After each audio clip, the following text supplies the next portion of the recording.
following is a TTC Uncle Lou News special report.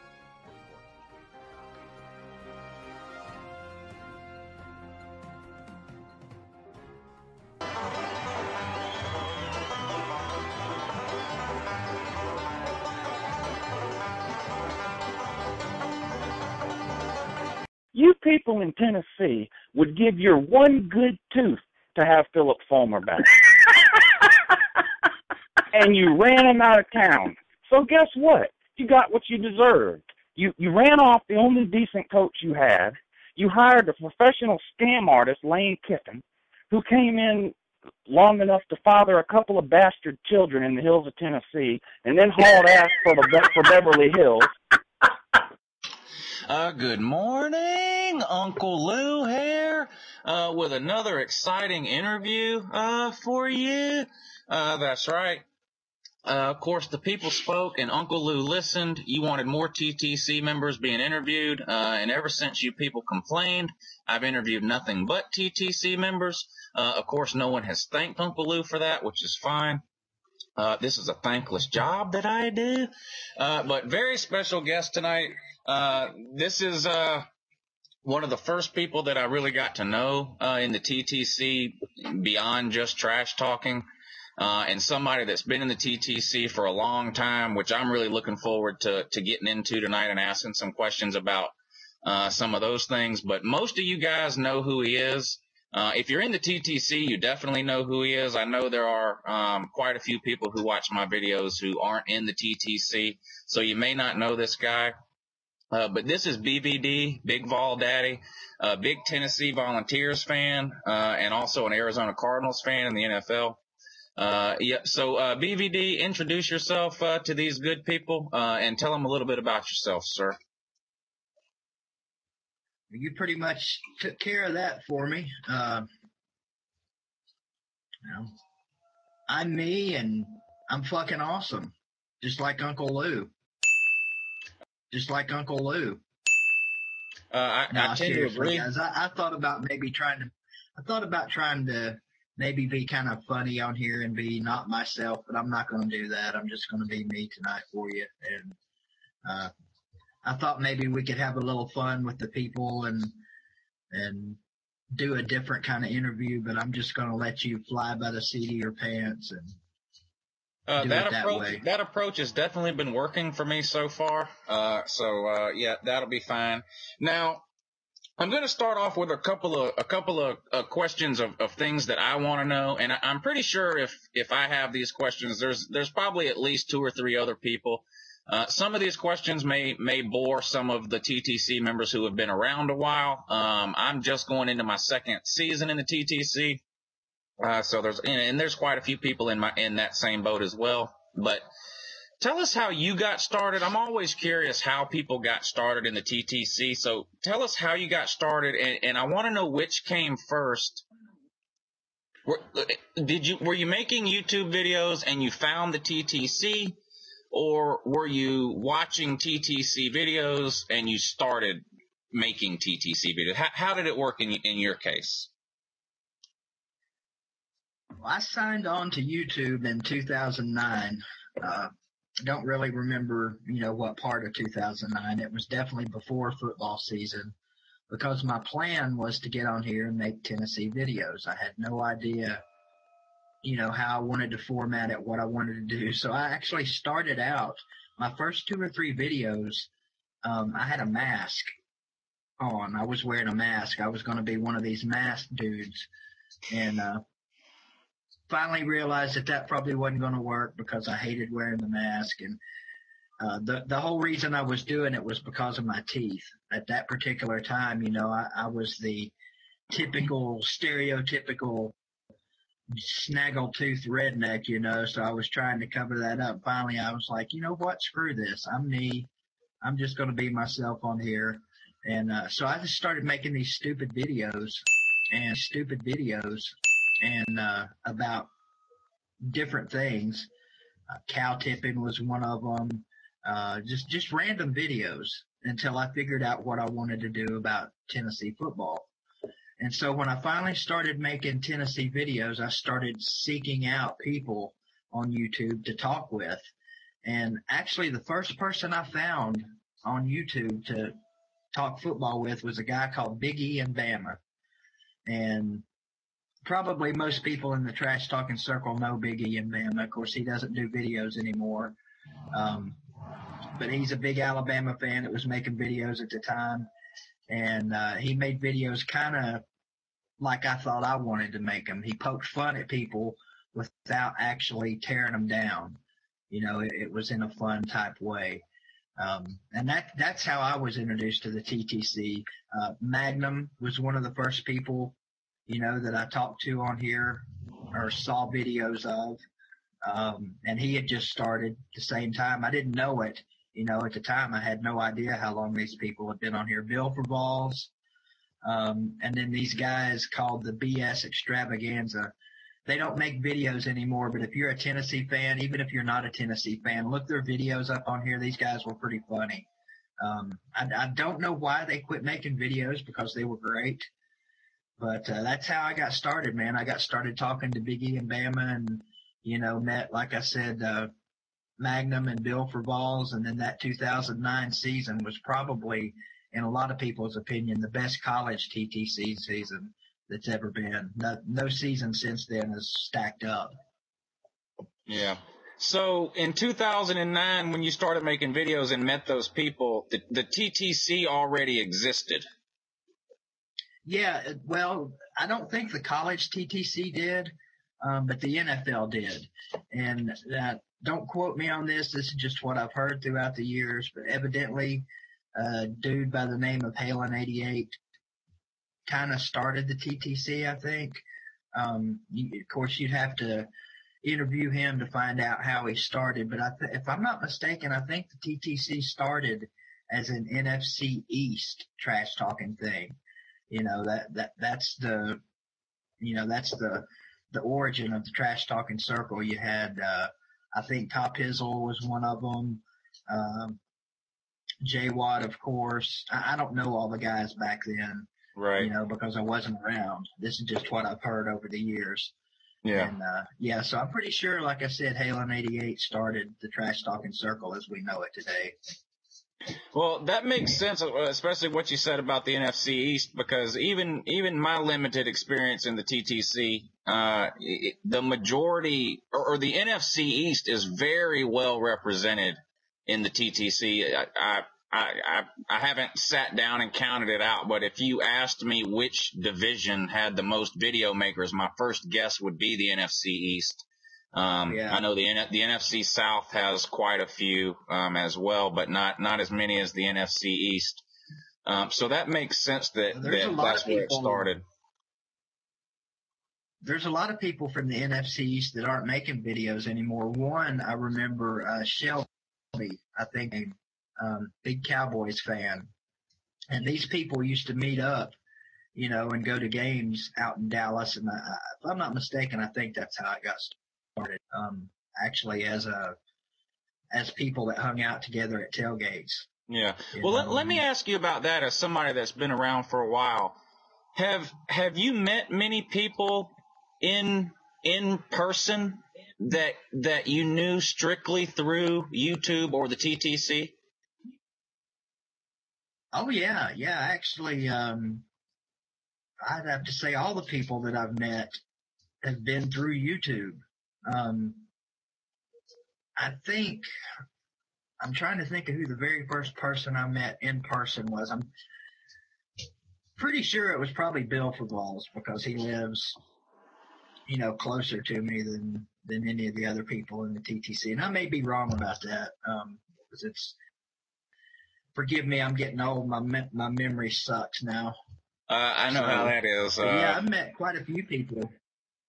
Tailgating with TTC guys used to be, you know, a growing thing, but it seems like here lately, for whatever reason, the last couple of seasons, there just hasn't been as many. There's still been a few. You know, Gator Boo does his cocktail party every year.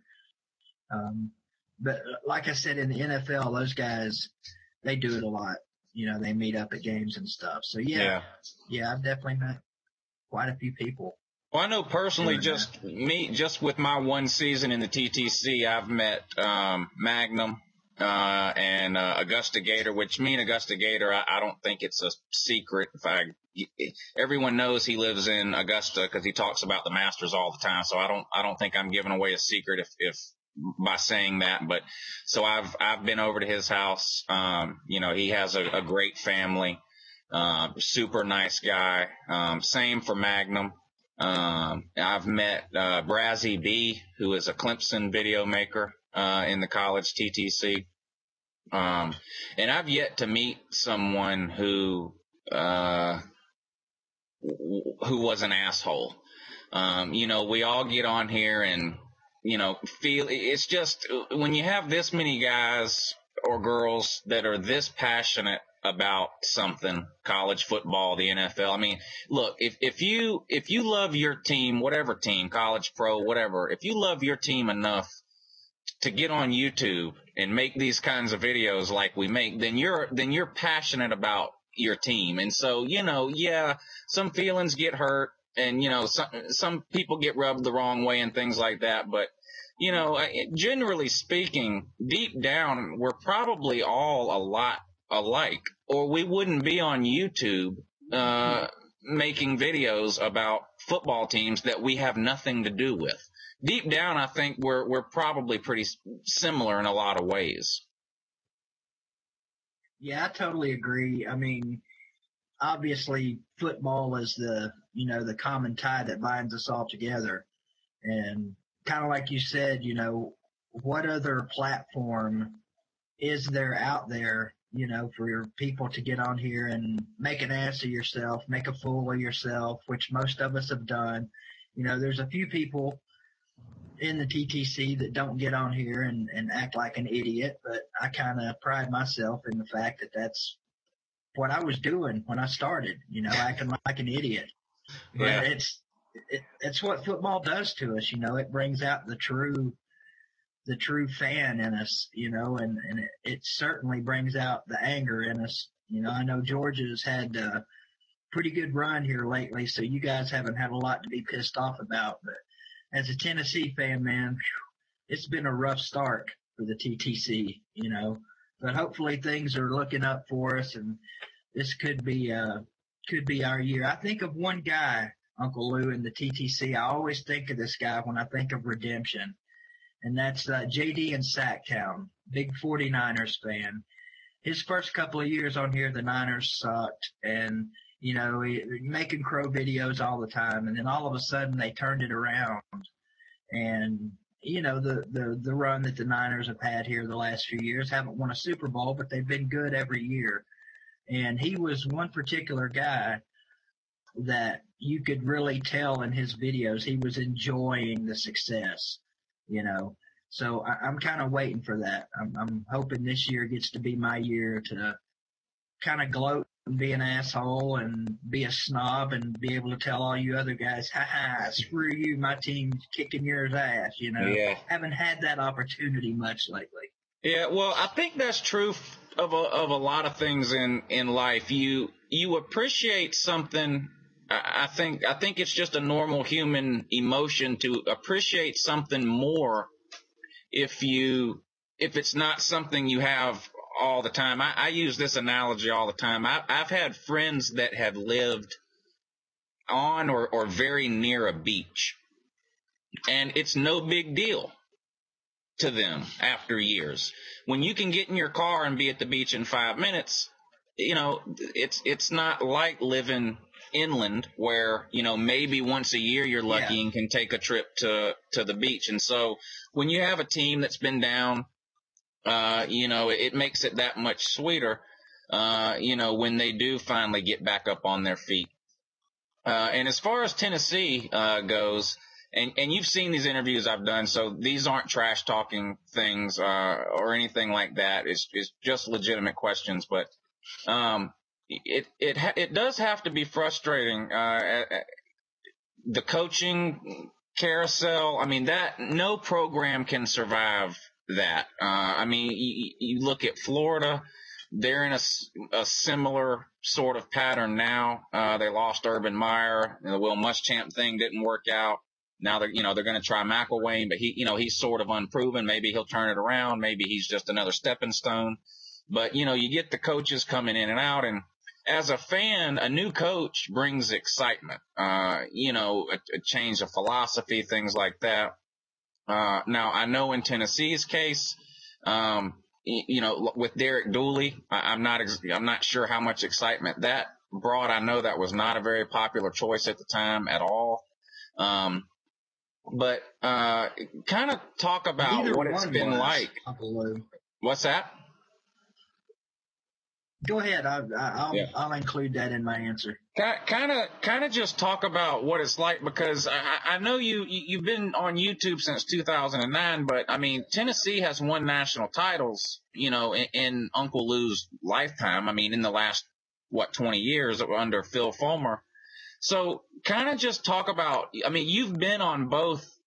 I mean, let's face it, Tennessee really can't get any lower than 2 years ago. And you've been a fan when they won it all. So talk about, do you think it's harder? I mean, you've been with Tennessee when they were on the top. You've been with them when they're on the bottom. Just talk about that. I mean, obviously you're a diehard fan. You're going to root for the Vols, win, lose, or draw. All of us in the TTC feel the same way about our teams, but just sort of talk about the frustration of national title. Philip Fulmer sort of ran out of town, coaching carousel, and now with Butch Jones, on the peak of that hill, just looking to make that one last step, it seems like. Just sort of talk about, as a fan, that sort of range of emotions that you've been through during that time period. Well, as a longtime Tennessee fan, I've seen it all. In fact, my Tennessee fanhood started with Bill Battle as our coach. And, of course, most people aren't going to remember him.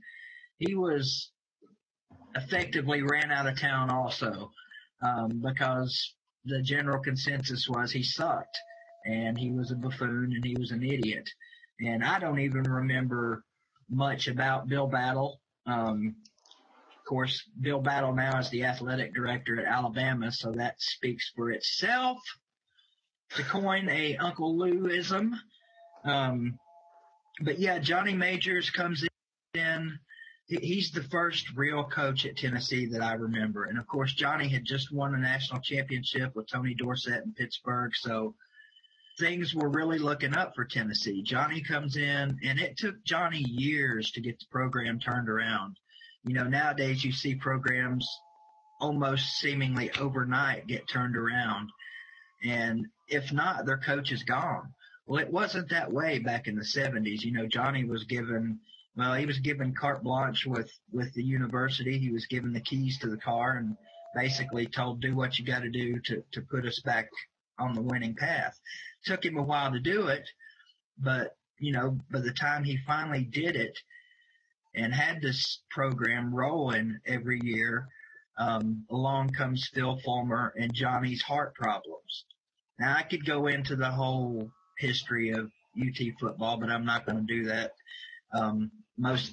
Everybody kind of knows a lot about our history, the older people anyway.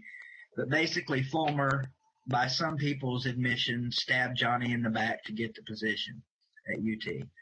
And I wasn't here. I wasn't in Tennessee at the time. I lived in North Carolina. So I didn't know all the details of what was going on. All I knew was we had a new coach, and the guy seemed like he was going to be a winner. Obviously, no internet back in 1990 and 91 and 92, so you didn't have the plethora of information that you have right now. Today, if it happens right now, everybody knows about it in 20 seconds thanks to Twitter and everything else. But to specifically answer your question, I've seen the best. I think I've seen the best era, definitely in modern football, with the 90s in Tennessee. Peyton Manning, T. Martin, all those guys, Al Wilson, Heath Schuler kind of getting it started. But by far, in my personal opinion, having a program that sucks is a lot worse than having a program that's great is good, if you know what I'm saying. In other words, somebody once was quoted as saying, losing hurts worse than winning feels good. And that, to me, is the truth. I mean, these last 5, 6, 7 years have been awful. The Lane Kiffin debacle, who knows how things would have turned out at Tennessee had Lane not left.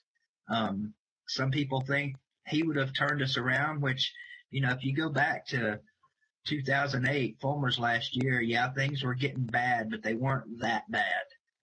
I think if you ask any Tennessee fan right now, would you rather have us kept Fulmer and worked through that time, or seen things through the way they have been, right now? I think most people would have said, let's keep Fulmer, because there was a lot of people that got lazy and complacent and wanted Fulmer gone. Kind of like Fulmer, supposedly got lazy and complacent with his job. So, yeah, that's probably the way I would answer that, Lou, is losing sucks, and it sucks much worse than winning feels good. So, well, especially when you know how the best that winning can be. It's not like Tennessee was a program that was winning 10 games a year and an SEC title every 2 or 3. I mean, you won it all. So, the comparison that you have as a fan between the good times and the bad times is as extreme as it can possibly be. And to compare that to somebody like myself, Georgia, I was 2 years old the last time Georgia won the national title.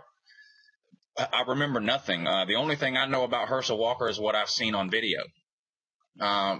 So I get frustrated when we go 8-4, but I'm basically comparing that against a 12-1 season where we win the SEC and the Sugar Bowl and finish number 3 in the country. The disparity between my up and down hasn't been as big as a Tennessee fan who's been to the absolute top. And what most would consider, at least by Tennessee standards, to be the absolute bottom when you're talking about some 4 and 5 win seasons and things like that.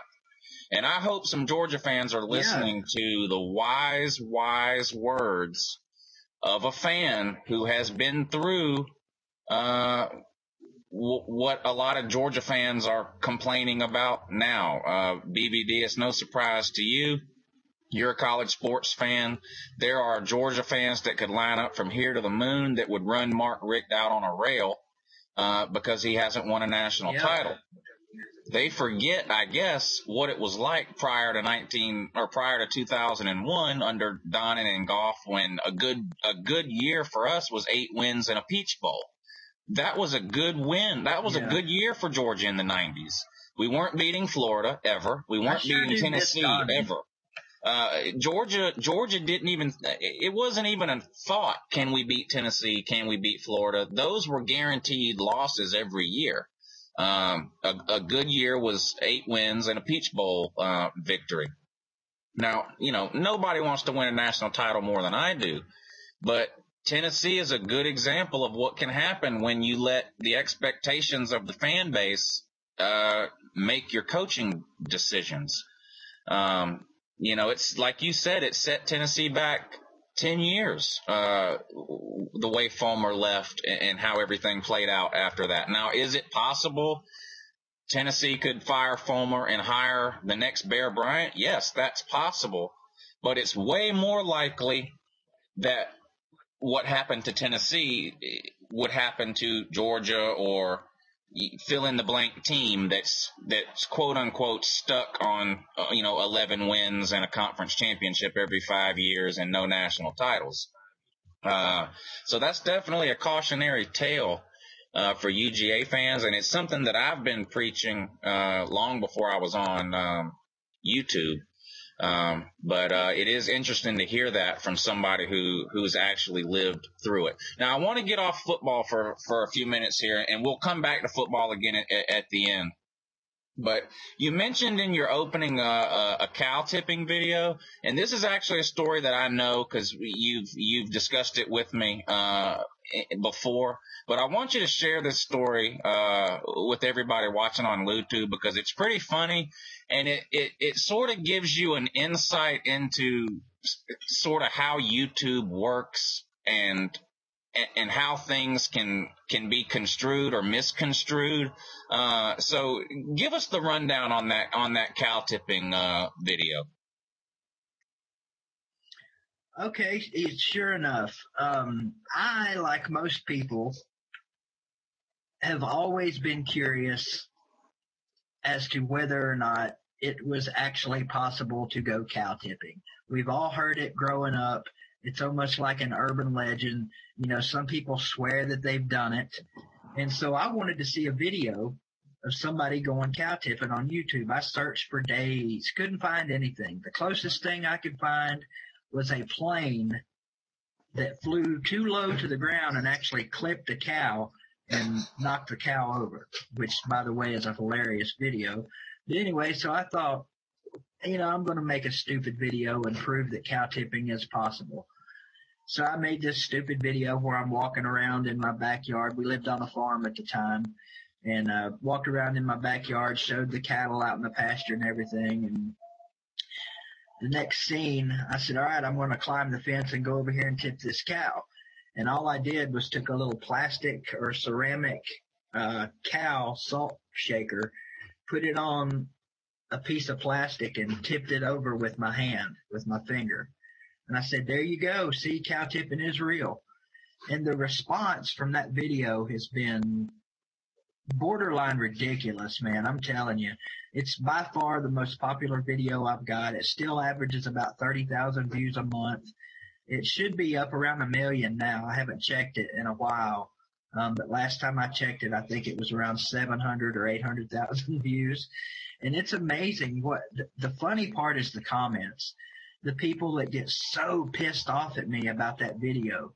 I've been called everything you can imagine in the comments of that video. And it's usually by foreign people.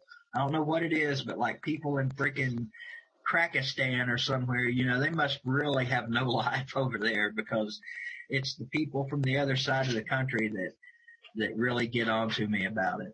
I hope that's what you were wondering, you know, and I hope that's what you were wanting to know is. Yeah. You had told me that story before. Yeah. It's weird what goes viral on YouTube and what doesn't. You know, the things you think would be a surefire hit with people usually flop, you know? Yeah. And what you said about the comment section that, you know, people would look at a video like that and find a way to get mad about it some kind of way. Yeah. And it just sort of gives you an insight into the mind of a troll. You know, but absolutely. Yeah. But yeah, that's a great story. Now, of course, Georgia and Tennessee play every year. And so we play again this year. But you already touched on this a little bit briefly, but, and I'm not asking you to make a game by game prediction or anything like that. The season's a long way away, but, just your overall thoughts heading into, next season. I know, that, you know, the prevailing thought is that Tennessee is ready to, you know, challenge for the SEC East title again. Is that your mindset? And what is the benchmark for you for this season for successful season versus unsuccessful season? Yeah, I think the preseason hype is really building, and I'm scared for what it's going to be like for the time we get to August, especially within the Tennessee fan base, because let's be honest here. The Tennessee fan base the last few years has been really delusional, and I've been victim of that myself. You know, when you suck every year and you suck every year, and then the next year you suck even worse, you start looking for things that aren't there that you're going to expect to happen the next season. And I was kind of blinded the last couple of years by our youth. But I think that's behind us now. I think we've got a quarterback that is more, he definitely fits our system better, but a guy that's got more talent than what we had. I was a big Justin Worley fan the whole time he was here, but for whatever reason, I just never got it through my head that he just didn't have it. And I hate that because he's probably one of the better kids we've had here. And I'm definitely a better kid, in my opinion, than Tyler Bray, who had every quarterback talent you would want. But as far as the season goes this year, Uncle Lou, I want to say we're going to go 10-2 and win the SEC East. That's what I want to say. And that could happen. I really do believe that could happen. But more realistically, I think right now in whatever it is, mid-May, early mid-May, I think a realistic goal for Tennessee would be 9 wins. And very achievable if you look at our schedule. We've got the second game of the season, Oklahoma at home, a game, Onikuno, that we will win. Definitely by at least 4 touchdowns. Yes. But no, really, that's a game that we could win. Speaking as an honest person, I don't know if we will win, but we could win and maybe should win. And I think that's going to be a pivotal game. If we lose that game, who knows what the mindset of our team is, and especially if Oklahoma come in here and blows us out. I really don't think that's going to happen. But if that happens, it may set our players back 5 or 6 games, because not long after that, you've got the Georgia and the Florida game. And if I'm not mistaken, I think we played Georgia before Florida this year.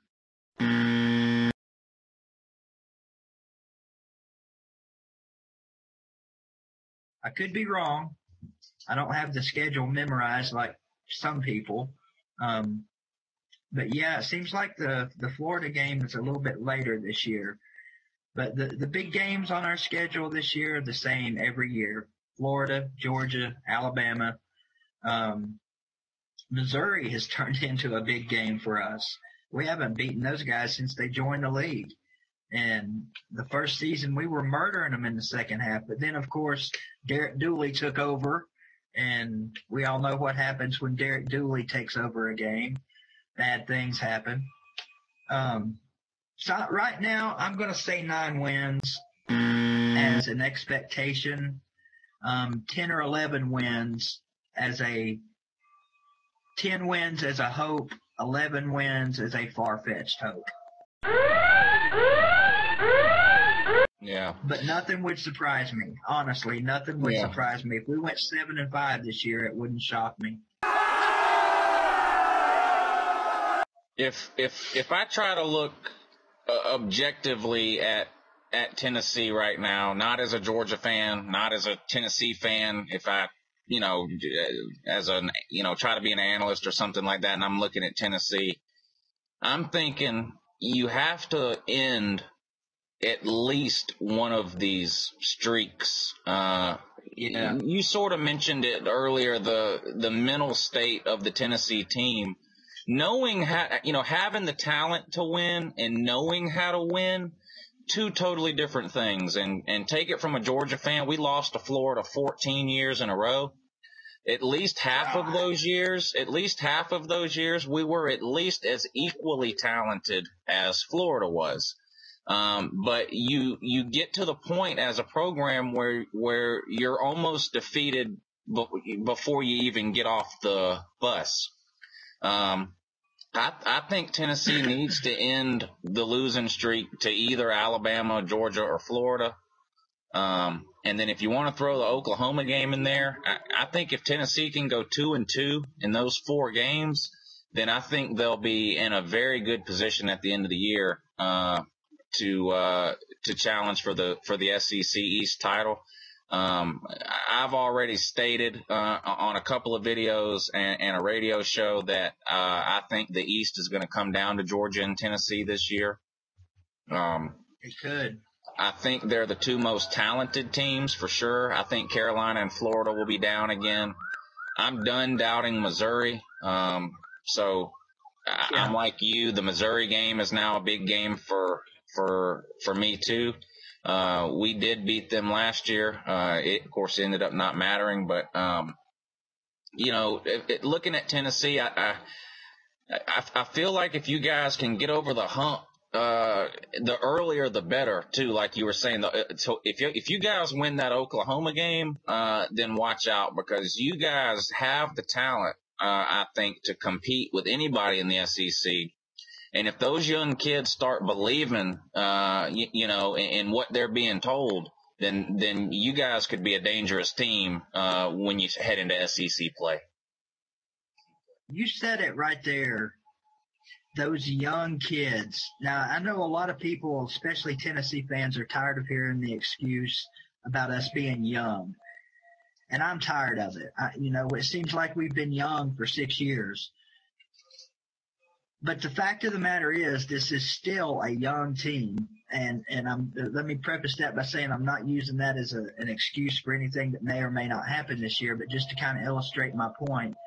Injuries. Last year, you guys were murdered with injuries last year. If we lose our quarterback, who knows what's going to happen? We're a team that has, I think, 39 or 40 4- and 5-star players on our roster. That's amazing for us, especially if you look back just a couple of years ago. We'll take the draft this year. This is the first year in, 52 years we didn't have a single player drafted. Mm-hmm. So, yeah, there's another streak for you. But this is still a young team, but I agree with you. If the young kids can get it in their mind that they know how to win, this could be a big year. In a Florida game, I don't care what anybody says, there is got to be some kind of mojo or something that's affecting us in that game. It used to be Fulmer. We always used to say Fulmer had a Florida block. I think if there's a God, I thank God as a Florida fan, because there is no way in hell that we should have lost the last 2 years to that sorry bunch. And by sorry bunch, I mean just that. I mean, that was a terrible team last year. How the hell we lost to them? But if you go back and watch my video last year, Uncle Lou, I sat there and called exactly what was going to happen in that game, because it's gotten to that point with Florida. You almost know when the tide's going to turn. Excuse that pun there. No pun intended with the tide, because fuck those guys. I hear you. Yeah, man, it's just like you knew, as a Tennessee fan, you knew there was going to come a point. And it was when they put the freshmen in, I knew right then we were done. It was over. We could have had a 30-point lead, and they would have found a way to win. Yeah. So, no young excuse this year. We just have to avoid the injury bug as best as possible, and that's something no one can control. Yeah. Well, I think we're going to wrap it up. It's been about 40 minutes, so if anybody makes it this far watching this video on YouTube, then they might have some sort of sick BVD fetish that we might need to look into. But I want to thank you for coming on and doing this interview with me. I know it's a little bit of an inconvenience because you have to set some time aside and find a quiet place and everything like that. And, if people who haven't done it. Uncle Lou.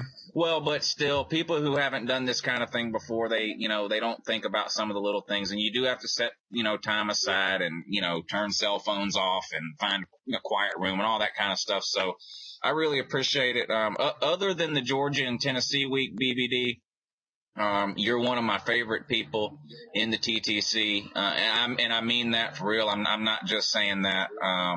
I hope to get to meet you one day too, and I'm sure that'll happen, here at some point.